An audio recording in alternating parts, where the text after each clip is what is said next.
NRC पर 4 बड़ी खुशखबरी निकल कर आ रही है। अब सबको नागरिकता मिल जाएगी। नागरिकता किस तरीके से मिलेगी इस वीडियो में बात करूंगा। वीडियो लास्ट तक देखिएगा, वीडियो कहीं भी स्किप नहीं करना है। आप सभी को पता है कि भारत में एसआईआर चल रहा है और भारत सरकार जो है मकान सर्वे करा रही है, साथ ही साथ जनगणना भी करा रही है और आने वाले समय में भारत सरकार जो है एनआरसी को भी लाएगा, एनआरसी भी होगा। और देखिए आप सभी को मालूम होगा, पूरे देशवासियों को पता है कि आने वाले वक्त में केंद्र सरकार एनआरसी ज़रूर लाएगी और पूरी तरीके से इस वीडियो में बात करूंगा साथियों कि एनआरसी से आपका नाम किस तरीके से बाहर होगा, समझ रहे हो, और आप लोगों को नागरिकता किस तरीके से साबित करना है, वो सारी चीज़ें बात करूंगा। एनआरसी पर जो 4 बड़ी खुशखबरी जो क्या निकल कर आ रही है, एक एक चीज़ इस वीडियो में बताऊंगा। सबसे पहले ये जानना होगा कि एनआरसी है क्या, समझ रहे हो, और सीएए का इससे क्या संबंध है। देखिए एसआईआर और एनआरसी में अंतर क्या है, ये भी आपको जानना बेहद ज़रूरी है। इस वीडियो में बात करूंगा, ये आप लोगों के मन में समझना होगा, सवाल होगा, तभी आप लोगों का टेंशन खत्म होगा। बहुत सारे लोगों को टेंशन बना रहता है। तो देखिए अगर भविष्य में एनआरसी अगर मान लीजिए लागू होता है तो आम नागरिकों पर इसका क्या असर पड़ेगा, समझ रहे हो, और लोगों को किन बातों को लेकर के घबराने की ज़रूरत नहीं है, समझ रहे हो। ये सारे सवाल जो है आपके मन में होगा, सीएए और एनआरसी का क्या संबंध है।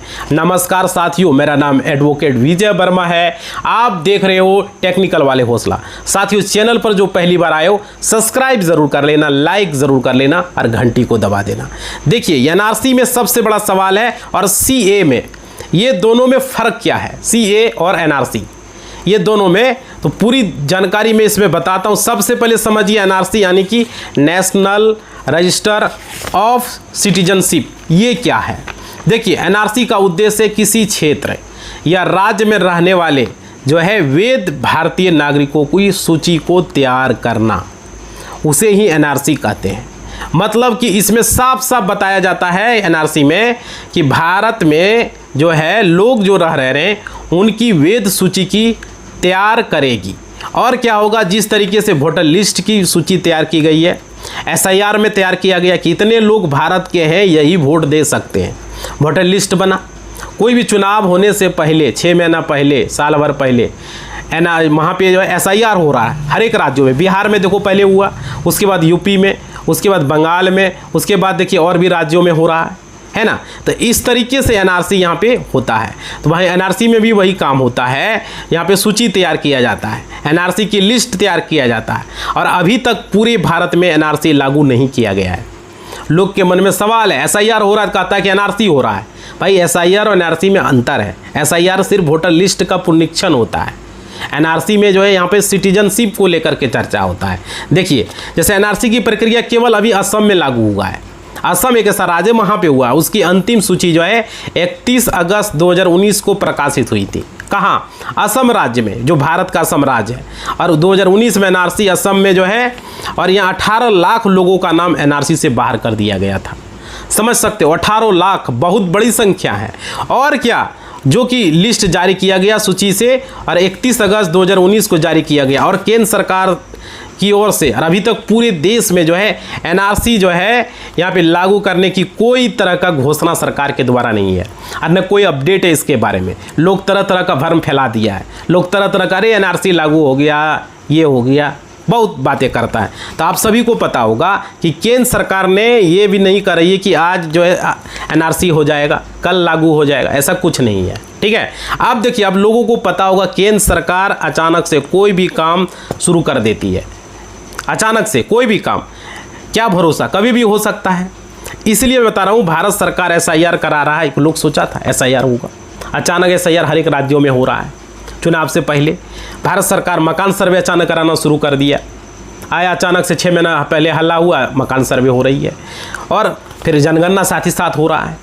तो सरकार ने फैसला लिया, देखो भारत सरकार ने कराया, इसलिए आप लोगों को बता रहा हूँ। अचानक से आधार कार्ड बनवाया, अचानक से ई श्रम कार्ड बनवा रहा है, समझ रहे हो। तो इसके पीछे कुछ न कुछ कारण है, क्योंकि सरकार एनआरसी ज़रूर करवाएगी। अब बात है सीएए यानी कि सिटीजन अमेंडमेंट एक्ट 2019 की।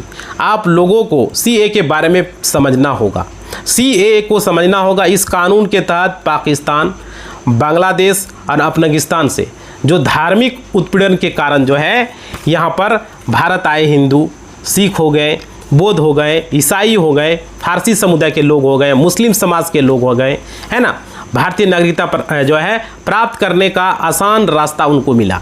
और क्या इसके अलावा पता होगा 2019 में CAA एक्ट को लाने को लेकर के केंद्र सरकार ने ऐलान किया। उसी समय ऐलान किया केंद्र सरकार ने, जैसे ही भारत में CAA लागू हो जाएगा, जो लोग अफगानिस्तान में रह रहे हैं, जो लोग बांग्लादेश में रह रहे हैं, जो लोग जो है पाकिस्तान में रह रहे हैं, वो आकर भारत में रह सकते हैं, उनको नागरिकता जो है मिल जाएगी, सिर्फ मुसलमान छोड़कर, मुसलमानों को छोड़ करके, समझ रहे। बाकी ये जैसे हिंदू, सिख, बौद्ध, जैन, फारसी, ईसाई, ये सब समुदाय के लोग आके रह सकते हैं। मुसलमानों को छोड़कर सिर्फ और सिर्फ मुसलमानों को CAA में ऐड नहीं किया गया है, सिर्फ हिंदू भाइयों को ऐड किया गया है, समझ रहे हो। और क्या सिख ईसाइयों को ऐड किया गया, बौद्ध भाइयों को ऐड किया गया है, लेकिन मुसलमानों को ऐड नहीं किया गया है, समझ रहे हो। इसलिए जैन भाइयों को किया गया, फारसी भाइयों को, ईसाई भाइयों को, इन लोगों को ऐड किया गया, मुसलमानों को नहीं किया गया, क्योंकि कानून उन लोगों पर लागू होता है जो 31 दिसंबर 2014 से पहले जो भारत में आ चुके थे, समझ रहे हो। और इस कानून में साफ बताया गया उन्हीं को सिर्फ और सिर्फ नागरिकता मिलेगी जो 31 दिसंबर 2014 से पहले भारत में आ गए थे, प्रवेश कर गए थे। और देखिए CAA और NRC दोनों अलग अलग विषय है, दोनों अलग अलग विषय, एक विषय नहीं है। आप समझ में आ रही है। कई बार लोगों के मन में अलग सवाल आ जाता है, अलग तरह का लोग बात समझ लेता है। तो साथियों, जबकि ऐसा नहीं है। अभी मैं आपको बता दूं NRC है क्या। NRC का मतलब ये होता है एक सूची निकाली जाएगी और वेद लोगों की सूची उसमें लिखी जाएगी, समझ रहे हो, मतलब NRC वो होगा। CAA क्या है, जो लोग बांग्लादेश, अफगानिस्तान, पाकिस्तान से 31 दिसंबर 2014 से पहले आए, उनको डायरेक्ट नागरिकता मिल जाएगी, समझ रहे हो। ध्यान रहे, CAA और NRC दोनों अलग अलग विषय है, दोनों एक नहीं। लोग एक ही समझ लेते हैं। CAA समझ रहे हो, जो पाकिस्तान, अफगानिस्तान, बांग्लादेश से आए 31 दिसंबर 2014 से पहले, उनको डायरेक्ट नागरिकता मिलेगी, वो है CAA। और NRC है वेद लोगों की सूची को बनाना, जो यहाँ के वेद लोग हैं, है ना। तो कई बार लोग एक ही चीज़ लोग समझ लेता है, उनको पता ही नहीं है कि CAA और NRC में क्या फ़र्क है। आप समझ में आ गया CAA क्या है। और देखिए मतलब कि 31 दिसंबर 2014 से पहले इन देशों से लोग भारत में आए, वो CAA है। अब देखिए आप लोगों को SIR को समझना होगा। SIR सभी जो है जितने भी लोग वोट देने वाले होते हैं, जिनका वोटर कार्ड बना है, जैसे कि 13 राज्यों में SIR हो चुका है, आप लोगों को पता होगा। तो 13 राज्यों में बिहार की बात की जाए तो 62 लाख जो है बिहार वासियों का नाम SIR से बाहर हुआ था, 62 लाख। और आने वाले वक्त में 5 राज्यों में शुरू होने वाला है। और देखिए 30 जून 2026 से उत्तराखंड में हो गया, उसके बाद झारखंड में हो रहा है, महाराष्ट्र में हो गया, यहाँ पर SIR शुरू हो रहा है। और देखिए इसके अलावा यहाँ पे लोग चिंतित है, कई राज्यों के लोग डरे हुए हैं कि भविष्य में NRC लागू अगर हुआ तो उनका नाम सूची में अगर नहीं आया तो क्या होगा, उनको देश से बाहर निकाल देगा। सबसे बड़ा सवाल है साथियों। और उन्हें क्या देश छोड़ना पड़ेगा, लोगों के माइंड में आ रहा है, और किसी को डिटेंशन सेंटर में भेज देगा, है ना। तो ये सवाल है। तो देखो ना, क्या नागरिकता खत्म हो जाएगी। इसलिए इस वीडियो में बता रहा हूँ, लोग जो है यहाँ पर ये सब सोच रहे हैं, लोग डरे सहमे हुए हैं, लोगों में भ्रम फैला हुआ है। देखिए अगर मेरा नाम NRC में नहीं आएगा तो मुझे डिटेंशन सेंटर में भेज देगा, मुझे देश छोड़ना होगा, मेरा नागरिकता से नाम खत्म हो जाएगा, समझ रहे हो। तो इस वीडियो को इसलिए मैं बना रहा हूँ, अगर आपका नाम NRC में शामिल नहीं हुआ तो आप भारत में ही रहेंगे, ऐसा कोई बात नहीं है, समझ रहे हो। असम में जिन भाइयों का नाम शामिल नहीं हुआ, क्या वो असम में नहीं है, उसको दूसरा देश भेज दिया। भाई देखो, उनको दूसरे देश नहीं भेजा गया है, समझ रहे हो, वह भारत में ही रह रहा है, मगर एक और सिर्फ इंसान की तरह रह रहा है। उनका जो है नाम किसी भी सरकारी योजना से हटा दिया गया है। उनके बाल बच्चों का कोई भी सरकारी योजना में सरकारी नौकरी नहीं कर सकता, समझ रहे हो, सरकारी योजना का फ़ायदा नहीं ले सकता, जैसे PM किसान, प्रधानमंत्री आवास, आपका वृद्धा पेंशन, आपका बच्चों का सरकारी नौकरी नहीं ले सकता, सरकारी स्कीम का फ़ायदा। उनका पासपोर्ट भी नहीं बन पाएगा, वो दूसरे देश भी नहीं जा सकते, वो दूसरे देश नहीं जा सकते। बहुत सारे ऐसे हुए जिसको डिटेंशन सेंटर में भी भेजा गया है इसी को लेकर के। और क्या बहुत सारे ऐसे लोग हैं मगर सिर्फ और सिर्फ एक मिट्टी की मूर्त की तरह रह रहे हैं। इसलिए आप लोगों का नाम NRC में शामिल होना चाहिए। ये ज़रूरी है एनआरसी में नाम आना। अब देखिए, अब नाम नागरिकता में सूची में होना चाहिए, वैध वाली सूची में जरूर, अवैध वाली सूची में नहीं होनी चाहिए। इस बात का भी आप लोग ध्यान रखिएगा। समझ सकते हो साथियों, यहाँ अगर अवैध वाली सूची में नाम आ गया तो बहुत बड़ी परेशानी का सामना करना पड़ सकता है और बहुत बड़ी परेशानी हो सकती है। इसलिए मैं बता रहा हूँ, आप लोग क्लियर आप लोग अपना दस्तावेज़ को तैयार रखें। बार बार मैं कहता हूँ, आधार कार्ड को सही रखें, वोटर कार्ड को सही रखें, पैन कार्ड को सही रखें, अपना जन्म प्रमाण पत्र बना लें। किस लिए बोल रहा हूँ, यही सब पीछे है कारण। इसके अलावा देखिए, आप लोगों को दस्तावेज तैयार रखना है, अपना जन्म प्रमाण पत्र, आधार कार्ड, वोटर आईडी कार्ड, आपके पास पासपोर्ट, आपका राशन कार्ड, अगर गरीब हैं तो राशन कार्ड रखिए, है ना, कोई डॉक्यूमेंट अच्छी है तो। इसलिए मैं बता रहा हूँ आपको, पूरा का पूरा जो है, और सब चीज़ में एक ही नाम, एक ही डेट ऑफ बर्थ, एक ही एड्रेस होना चाहिए, अलग अलग नहीं। एगो जम्मू कश्मीर है तो एगो कन्याकुमारी है, ऐसा नहीं होना चाहिए। बहुत सारे लोग गलती करते हैं, आधार कार्ड में कुछ है, जन्म प्रमाण पत्र में कुछ है, वोटर कार्ड में कुछ है भाई। तो ये चीज़ें मैंने आपको पहले भी बताया, एनआरसी और सीए और एसआईआर के बारे में भी बताया एक एक चीज़। और देखिए, केंद्र सरकार ने क्लियर कह दिया है, जिन भारतीयों का नाम एनआरसी में अगर शामिल नहीं होता है, समझ रहे हो, इसका मतलब ये नहीं कि आपको डायरेक्ट सूची में नाम नहीं आएगा, इसका मतलब ये भी नहीं है, याद रखिएगा। और क्या, आप लोगों को 6 महीने का मौका दिया जाएगा, तो आप लोग 6 महीने वेट न करें, पहले काम कर लें, है ना। आप लोगों को नागरिकता साबित कर लें, आपके पास आधार कार्ड में नाम कुछ है, वोटर कार्ड में नाम कुछ है। ऐसा हमने देखा है, बहुत सारे लोगों का नाम बाहर हुआ इसी वजह से, एसआईआर में, समझ रहे हो। इसलिए अगर आप लोग ठीक करा लेंगे तो आपको दोबारा नाम शामिल हो जाएगा। आप लोग डॉक्यूमेंट तैयार, अगर आपका सब कुछ ठीक है फिर भी आपका नाम बाहर हो गया तो आप हाई कोर्ट जा सकते हो, आप सुप्रीम कोर्ट जा सकते हो, वहाँ बता सकते हो आपको 3 महीने का डॉक्यूमेंट बनाने के लिए टाइम दिया जाएगा अलग से, और 3 महीने का समय डॉक्यूमेंट को तैयार करने के लिए। इसलिए आप लोगों को घबराना नहीं है कि मेरा नाम नहीं शामिल हुआ है तो मैं किसी काम का नहीं रहूँगा, ऐसा मत सोचना, समझ रहे हो। इसलिए मैं आप लोगों को बात बता रहा हूँ, केंद्र सरकार ने यह क्लियर कहा है, केंद्र सरकार का टारगेट यही है कि जो सच में भारत के रहने वाले लोग हैं, जो वैध तरीके से हमारे देश में रह रहे हैं, वैध तरीके से जो है, तो उनको कोई दिक्कत या परेशानी नहीं होने वाली है, उनको कोई परेशानी नहीं होगी। मगर जो अवैध तरीके से रह रहे हैं उनको निकाला जाएगा। जैसे ही आपको पता ही है अभी बंगाल में क्या चल रहा है, आप लोगों को बांग्लादेशी घुसपैठियों को निकाला जा रहा है, एसआईआर हुआ था चुनाव से पहले और उनको अदालत के सामने पेश नहीं किया जा रहा है ना, उनको बीएसएफ के जवानों को सौंप दिया जा रहा है। जो घुसपैठिए जो बांग्लादेश से आए हैं, अफगानिस्तान से आए हैं, पाकिस्तान से आए हैं बांग्लादेश में, उस घुसपैठियों को वहाँ सौंपा जा रहा है। और क्या, वहाँ की जो सरकार ने क्लियर कह दिया है, पहली बात ये कि आप लोगों को एसआईआर हो या एनआरसी हो या फिर सीए हो, आप लोगों को सीरियसली लेना पड़ेगा, समझ रहे हो। और क्या, आप लोगों को सीरियस होना होगा, अगर सीरियस नहीं होंगे तो आपके साथ परेशानी हो सकती है, बहुत बड़ी परेशानी झेलना पड़ सकता है। समझ, जितने भी भारत के वासी लोग हैं सभी लोगों को ये ज़रूरी है। और देखिए, ये जानकारी ज़रूरी है, एनआरसी क्या है, एसआईआर क्या है, समझ। लेकिन ज़्यादा घबराने की आवश्यकता नहीं है, ज़्यादा परेशान होने की ज़रूरत नहीं है। इसलिए मैं इस वीडियो में आप लोगों को बता रहा हूँ। और ये लोगों के मन में सवाल बहुत दिनों से चल रहा है एसआईआर को लेकर के, बहुत दिनों से। साथियों देखो, मैं आपको बता देता हूँ एक चीज़, सबसे बड़ी खुशखबरी ये है कि आप लोग को एनआरसी की जो बात होती थी, जो असम के अनुभव को देख करके लोग डर जाते थे। और क्या होते थे, 1971 या उससे पहले के जो लेगेसी डेटा थे, यानी कि दादा परदादा के ज़माने की जो सरकारी कागज़ दिखाने होंगे, बहुत से लोगों के घर में बाढ़ में, सिफ्टी में या समय के साथ वो पुराने कागज़ खो चुके थे, समझ रहे हो। लेकिन अब जो सबसे बड़ी राहत की खबर आ रही है वो ये है कि सरकार और संबंधित अथॉरिटी इस बात को समझ रही है, अब नए नियमों और सुझावों के मुताबिक सिर्फ पुराने दस्तावेज के भरोसे रहने की ज़रूरत नहीं होगी। मतलब कि अगर आपके पास मौजूदा समय के वैलिड जो डिजिटल जो डॉक्यूमेंट, जैसे कि डिजिटल में आधार कार्ड हो गया, अपडेटेड वोटर कार्ड हो गया, या आपका सरकारी रिहायशी प्रमाण पत्र हो गया, उन्हें भी बड़ा आधार माना जाएगा। यानी अब 50 साल पुराने कागज़ ढूंढने के लिए आपको दफ्तर का चक्कर नहीं काटने पड़ेंगे। और क्या, आप देखिए, यहाँ अब बात करेंगे दूसरी जो खबर है।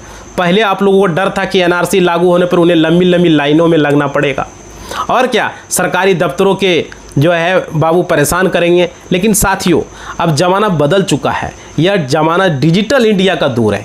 आपको पता होगा, अब जो अपडेट आ रहा है उसके अनुसार पूरा प्रोसेस पूरी तरीके से जो है ऑनलाइन कर दिया गया है। और क्या है, जितने भी आप किसी भी चीज़ को लो, अब डिजिटल तरीके से सारा काम होता है और आपको किसी भी दफ्तर के चक्कर काटने की ज़रूरत नहीं होगी। आप अपने मोबाइल या लैपटॉप से ही जो है डेडिकेटेड सरकारी पोर्टल पर जा कर के अपने डॉक्यूमेंट को अपलोड कर सकेंगे। और क्या, इतना ही नहीं, सरकार के पास पहले से ही राशन कार्ड, पैन कार्ड, आधार कार्ड एक बहुत बड़ा डेटा मौजूद है, समझ रहे हो, जिससे वो खुद ब खुद आपको डेटा को वेरीफाई करेगी, यानी जनता के लिए जो है पूरी तरीके से वो चेक कर लेगी। और क्या है, उसके अलावा तीसरी खुशखबरी उन लोगों के लिए है जिनके मन में ये डर था, अगर मेरा नाम की स्पेलिंग गलत है, सरनेम की कोई गलती है, क्या मेरी नागरिकता चली जाएगी।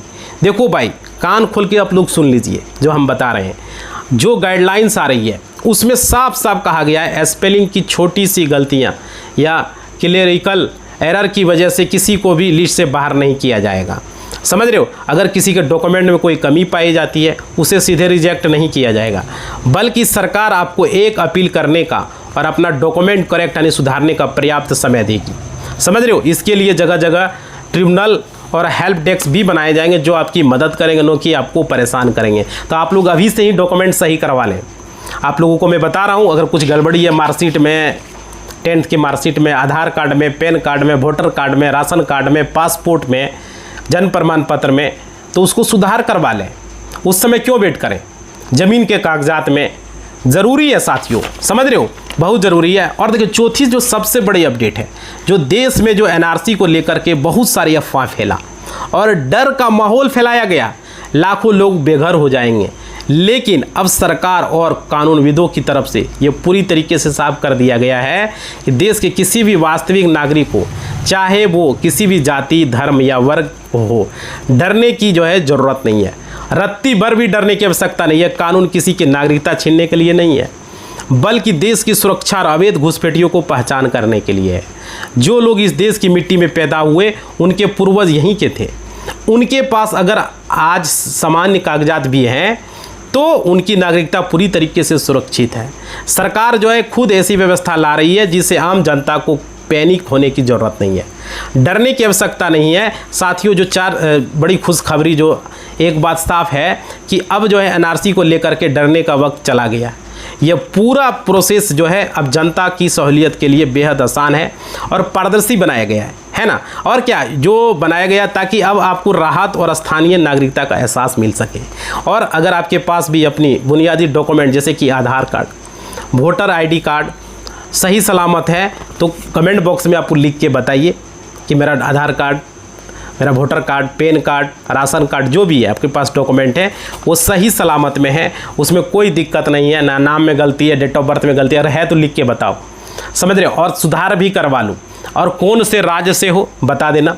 तो सबसे निवेदन है, चैनल अब तक सब्सक्राइब आप लोगों ने नहीं किया था तो सब्सक्राइब बटन पर क्लिक करके सब्सक्राइब ज़रूर कर लें, लाइक ज़रूर कर लें और घंटी को ज़रूर बजा दें ऑल के निशान पर। वीडियो को व्हाट्सएप, फेसबुक, इंस्टा, टेलीग्राम पर शेयर करें ताकि लोगों को जानकारी हो सके। एनआरसी से लोग घबराए हैं, एसआईआर से लोग घबराए हुए हैं, सीए से लोग घबराए हुए हैं, उनको जानकारी नहीं है कि भाई, उन लोग सोच रहे हैं कि मेरा नाम वोटर लिस्ट से हट जाएगा, मेरा नाम जो है नागरिकता जो है हमको ख़त्म हो जाएगा, हम यहाँ देश में नहीं रह पाएंगे, दूसरे देश में हमको भेज दिया जाएगा। तरह तरह का सवाल था। तो वीडियो को ज़्यादा से ज़्यादा शेयर करें, लाइक करें, कमेंट करें और अपना जो है कमेंट बॉक्स में लिखेंगे कि आपका सब कुछ सही है या कुछ गलती है आधार कार्ड में, पैन कार्ड में, वोटर कार्ड में, ड्राइविंग लाइसेंस में, है ना, राशन कार्ड में, जो भी कार्ड है, पासपोर्ट में, तो ज़रूर बताएं, समझ रहे हो। और वीडियो को शेयर करें। जाति प्रमाण पत्र, आवासीय, ये सब बना के रखें साथियों। जन्म प्रमाण पत्र जरूर से ज़रूर, समझ रहे हो, चाहे हिंदू हो, मुस्लिम हो, सिख हो, ईसाई, कोई भी हो। ठीक है, धन्यवाद।